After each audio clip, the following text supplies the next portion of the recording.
Well, the country, as we know, is currently on stage 3 power cuts. If you've just woken up and you haven't been with us the whole morning, it's currently stage 3 with stage 4 during evening peak time. Evening peak time, by the way, is going to kick in from 4 p.m. this afternoon.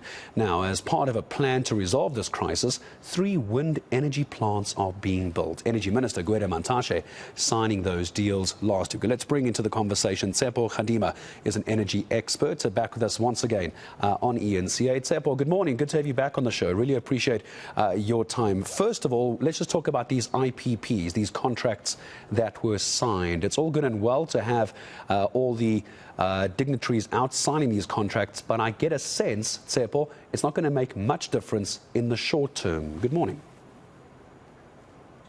Good morning. Yes, you are quite correct. Not only in the short term, but in the long term, they'll never make a difference.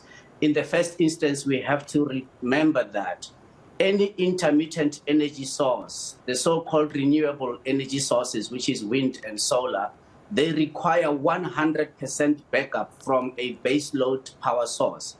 And that could be coal or nuclear or even gas. Now, South Africa doesn't have gas, does not have hydro as a solution or as an alternative. So therefore, we are limited to only coal because the configuration of our grid means that we cannot even back up with the nuclear power station down in the Cape at Quebec. So they will make no difference whatsoever. If anything, as and when they are so-called coming on stream and connected onto the grid, they are going to add further strain onto the already constrained grid, national electricity grid, and they will only exacerbate the risk of a total collapse of the grid. It is actually astonishing that notwithstanding the evidence already with the installed renewable energy, which makes no difference whatsoever, that the government believes somehow that Eskom should be put under further strain by connecting more of these so-called renewable energy sources, which they never mention as to how much are we going to derive in terms of power, taking into account that intermittent energy sources, their efficiency and availability factor is below 25%. Because this is the issue that many people are bringing up as well now. Tshepo saying that it's all going well to sign these IPPs, and we've got the minister coming out and saying we're going to see an improvement within 18 months. You're telling me not only will we not see an improvement with these 3 first contracts being signed, you're saying it's actually going to make the situation even worse. Unfortunately. Now, we deal here with the minister. We have to admit to ourselves that every single member of this cabinet does not know the difference between current and voltage, does not know even the relationship between current and voltage, nor the difference between a megawatt and a megawatt hour. So their policy pronouncements are effectively premised on that ignorance about the elementary aspects of a power generation system. The European experience, the Australian experience, the California experience is there for all to know that intermittent energy sources work best off-grid or to a limited extent on a microgrid space.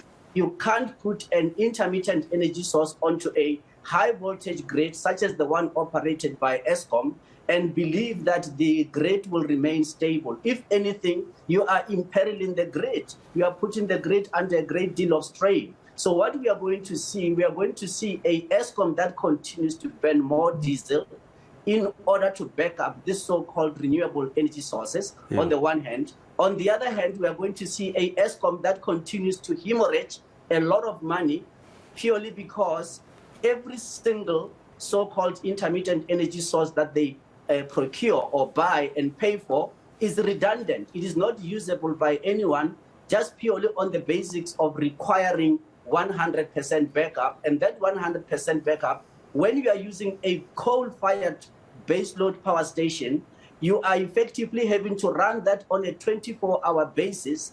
It's not like when you have got gas. Now, South Africa does not have gas turbines, which could give us the flexibility to be able to then, as and when the intermittency kicks in, you are able to then ramp up and down ramp the So we don't gas have the turbines. options as far as coal versus gas. And Tshepo, you're making it very clear there's no political solution here because the politicians involved in this, as you mentioned, don't know the difference between amps and watts and kilowatt hours. Let me ask you this, though, in closing, very briefly, if you could, Tshepo, what do you make of these calls to change the management at Eskom? Fire the CEO, fire the COO, and fire the CFO. What do you make of changing management at Eskom? Will that change anything?